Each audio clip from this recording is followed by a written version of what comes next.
15 अप्रैल को यह सार्वजनिक किया गया कि ईडी ने एक बोगस फर्जी चार्जशीट एजेएल और यंग इंडियन के मामले में दायर करी है, जिसमें सोनिया जी का और राहुल जी का भी नाम है। अब क्योंकि सरकार ने इसमें इतने झूठ फैलाए हैं और हर कोई इसमें विशेषज्ञ बन गया है बिना तथ्य जाने, तो कुछ तथ्य, कुछ आंकड़े, कुछ सबूत, कुछ साक्ष्य आपके लिए जानने जरूरी है। सबसे पहले तो ये एजेएल और यंग इंडियन है क्या और किस तरह के झूठ फैलाए जाते हैं। यंग इंडियन एक कंपनी है और एसोसिएटेड जर्नल्स लिमिटेड एक कंपनी है। झूठ फैलाया जाता है कि यंग इंडियन ने एजेएल को टेक ओवर कर लिया, ये झूठ है। झूठ फैलाया जाता है कि सोनिया जी और राहुल जी खूब पैसा पीट रहे हैं, झूठ है। झूठ फैलाया जाता है कि उन्होंने कुछ हेराफेरी करी, झूठ है। अब समझ लीजिए बात क्या है। एजेएल एसोसिएटेड जर्नल्स लिमिटेड वो संस्था है जो नेशनल हेराल्ड छापती है। नेशनल हेराल्ड वो अखबार है जो जंग आजादी के दौरान हिंदुस्तान की मुखर आवाज बनकर उभरा था। इसकी स्थापना खुद पंडित नेहरू ने, रफी अहमद किदवई जी ने, पुरुषोत्तम दास टंडन जी जैसे आजादी के महानायकों ने की थी। खैर, समय बढ़ता गया, ब्रिटानिया हुकूमत से हम लड़ते रहे। ब्रिटिश ने एजेएल को और नेशनल हेराल्ड को बैन भी किया था, लेकिन इसके बाद एजेएल पर लगातार कर्ज का बोझ बढ़ता गया। उसके ऑपरेशंस भी सस्पेंड करने पड़े, लोगों को देने के लिए तनख्वाह, उनके पीएफ वगैरह का पैसा भी नहीं था। तो 2002 से 2011 के बीच में कांग्रेस पार्टी ने 100 बैंक ट्रांजैक्शंस और चेक के माध्यम से 90 करोड़ का लोन एजेएल को दिया। लेकिन क्योंकि एजेएल पर कर्ज इतना ज्यादा था और ऑपरेशंस खत्म हो चुके थे, तो उसकी डेट को इक्विटी में कन्वर्ट किया गया, उसके ऋण को शेयर में कन्वर्ट किया गया। ये बहुत आम प्रैक्टिस है, सरकार भी एनसीएलटी में लगातार करती रहती है। और ये इक्विटी एक नई कंपनी यंग इंडियन में डाल दी गई। Young Indian section 25 companies act के section 25 not for profit company है। इसका क्या मतलब हुआ? नॉट फॉर प्रॉफिट का मतलब होता है कि ऐसी कंपनी अपने शेयर होल्डर को एक नया पैसा मुनाफे में, डिविडेंड में, सैलरी में नहीं दे सकती है। इसके शेयर होल्डर कौन थे? इसके शेयर होल्डर 4 लोग थे, सोनिया गांधी जी, राहुल गांधी जी, ऑस्कर फर्नांडिस जी और मोतीलाल वोरा जी। सोनिया जी तब अध्यक्ष थी, राहुल जी महासचिव थे, संगठन महासचिव ऑस्कर जी थे और मोतीलाल वोरा जी कोषाध्यक्ष मतलब ट्रेजरर थे। खैर, क्या यंग इंडियन ने एजेएल का टेक ओवर कर लिया? कतई नहीं। एजेएल के 700 शेयर होल्डर्स थे, ईजीएम में उन्होंने अप्रूव किया, तब डेट इक्विटी में कन्वर्ट हुआ और यंग इंडियन भी एक शेयर होल्डर बन गया।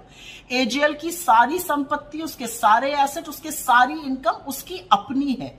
उसकी इनकम का, उसकी रेंटल का एक नया पैसा ना तो यंग इंडियन में जाता है, ना उसके किसी शेयर होल्डर में जाता है। खैर, समय चलता रहा, गाड़ी पटरी पर आई और अब एजेएल नवजीवन, नेशनल हेराल्ड, कौमी आवाज जैसे अखबार छापता है, वेबसाइट चलाता है, तमाम सोशल मीडिया प्लेटफॉर्म्स हैंडल करता है। एक और झूठ बोला गया कि एजेएल के पास 5000 करोड़ की प्रॉपर्टी है। इतना पैसा तो बीजेपी के दफ्तरों में ही है, हमारे पास तो नहीं है, क्योंकि आईटी डिपार्टमेंट ने खुद एजेएल की प्रॉपर्टीज का आकलन मात्र 359 करोड़ पर किया है। खैर, 2013 में सुब्रमण्यम स्वामी इस पूरे मामले को लेकर कोर्ट गए। 2020 तक उन्होंने ये केस लड़ा। उसके बाद वो बड़े मुखर तरीके से नरेंद्र मोदी और अमित शाह के खिलाफ जहर उगलने लगे, उनका सच बयां करने लगे। इससे दोनों लोग डर गए, उनको लगा कहीं सुब्रमण्यम स्वामी बिदक ना जाए। तो 2021 में सरकार ने खुद से एक केस फाइल कर दिया, सेम केस फाइल कर दिया हमारे खिलाफ।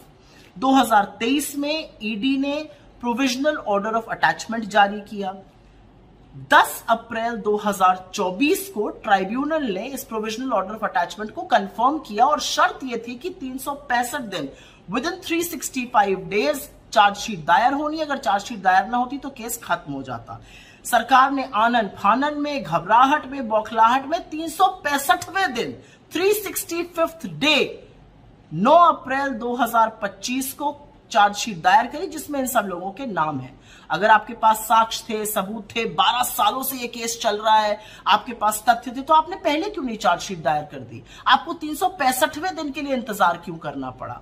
असलियत तो यह है कि नरेंद्र मोदी जी ने ईडी, सीबीआई और इनकम टैक्स जैसी एजेंसीज को भाजपा का पालतू फ्रंटल बना दिया है और उससे सिर्फ विपक्ष को प्रताड़ित किया जाता है, परेशान किया जाता है। कुछ लोग होंगे जो आपकी इन प्रताड़नाओं से डर जाते होंगे मोदी जी, लेकिन वो कांग्रेस वाले नहीं है। वो राहुल जी और सोनिया जी नहीं है जिनके अपनों का खून इस मिट्टी में शामिल है। इन गीदड़ धमकियों से आप किसी और को डराइए। और अगर आपको लगता है कि ये सब करके आपके खिलाफ उठने वाली आवाजें बंद हो जाएंगी, आपकी नफरत की राजनीति को हम यूं ही पनपने देंगे, आपके आदिवासी, दलितों, पिछड़ों के हक को हम ऐसे ही मारने देंगे, इस देश को बेरोजगार और महंगाई के तले दबने देंगे, तो ऐसा होगा नहीं।